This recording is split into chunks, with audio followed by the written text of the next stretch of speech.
Hey, I'm Spencer from Southwest Arts. I had the pleasure of chatting with local Deniliquin artist and textile designer Norma Halliwell. Norma has been immersed in the Australian textiles and design industries since it began emerging in Australia when she was a teenager. I asked Norma to tell me a bit about her early years. I was given my first box of paints when I was about 8, and by my father, and then I started painting and entering competitions with the Herald Sun and so on. I had a weekly sketch in the paper, black and white, print, black and white, and I'd enter, and many occasions I won a 10-shilling note. That's a big deal when you're 12. At age 15, Norma responded to an advertisement for a textile designer for a newly emerging company, Vida Turner, working in Flinders Lane, Melbourne. As the textile design industry was only beginning to emerge in Australia at the time, she found herself in the midst of what was to become a thriving industry.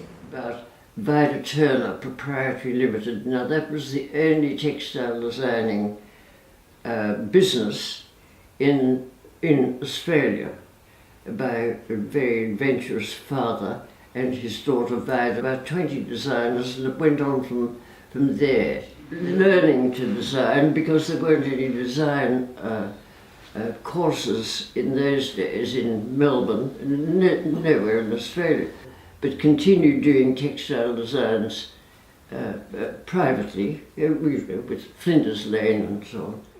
Later in her career, Norma was approached by George Gross and Harry Hu to submit some designs for the Qantas uniforms. For making the garments for Qantas, and I submitted a few designs. They chose one, and it was a printed thing with things like satellites and stuff over it, but they liked it. They chose it, but they had, after a year they had to dump that. They got something smarter, not my fault. After working across Australia in places such as Melbourne, Sydney and Hobart, Norma settled in Deniliquin about 15 years ago and was able to find some time to put towards painting, drawing and illustration. I do children's books. I'm about a 5-year-old up here. Old Spud. Yes, there's Old Spud.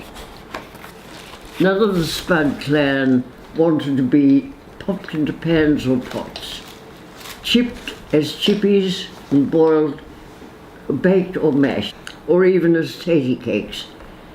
They only wished to be raw and free.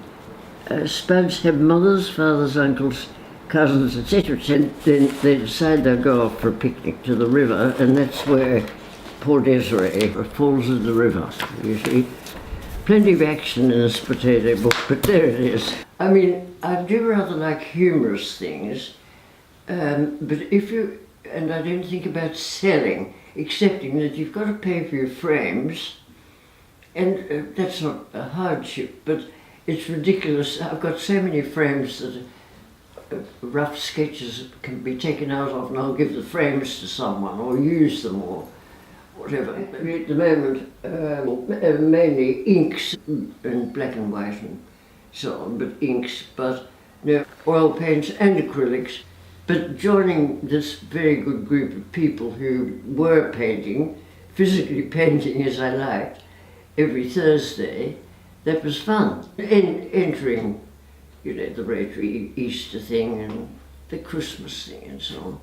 So it's been going on for, nearly 20 years, I suppose.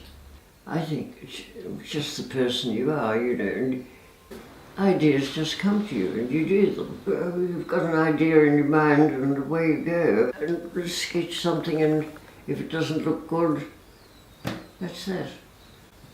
I mean, you just redo it, you work. So it's imagination and just feeling like you want to do it, and I did it, and actually it was all right, thank goodness. It's something that I can't explain. I'm not a normal, beautiful painter of watercolours for the river, like the Coral Manfield. I'm very keen about doing portraits, but I'm not good at that. I mean, I'm not satisfied with that. I think I'm a bit of a cartoonist, actually. I really do.